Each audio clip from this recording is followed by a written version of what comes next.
हम लोग अभी जाने वाला है उम्पावेंग view point, I mean tourist place. ये रहा आपका खंदुली फॉरेस्ट गेट। अभी हम लोग पार कर चुका है फॉरेस्ट गेट से। अभी हम लोग जा रहा है उस तरफ, देखते रहिए ना। अभी हम लोग यहाँ से फिर लेफ्ट टर्न लेंगे। देखिए रास्ता कितना अच्छा है, आप लोग देख सकते हैं।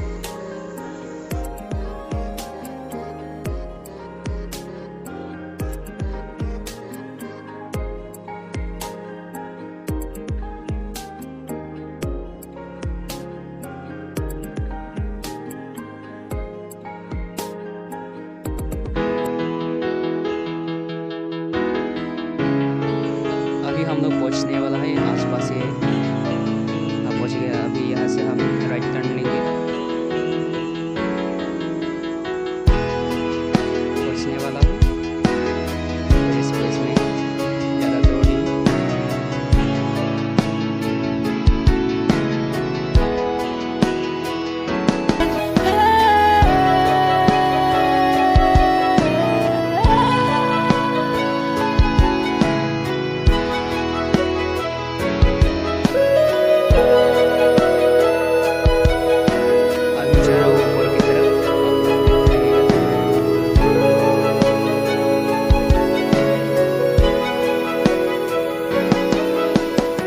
पहुंच गया यहाँ बहुत बंगला, मतलब टूरिस्ट प्लेस है।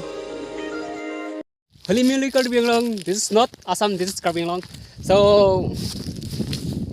देखिए आज हम लोग यहाँ पे उम्पावेंग का इलाका आप लोग देख सकते हैं। यहाँ का व्यू कैसा है, नज़ारा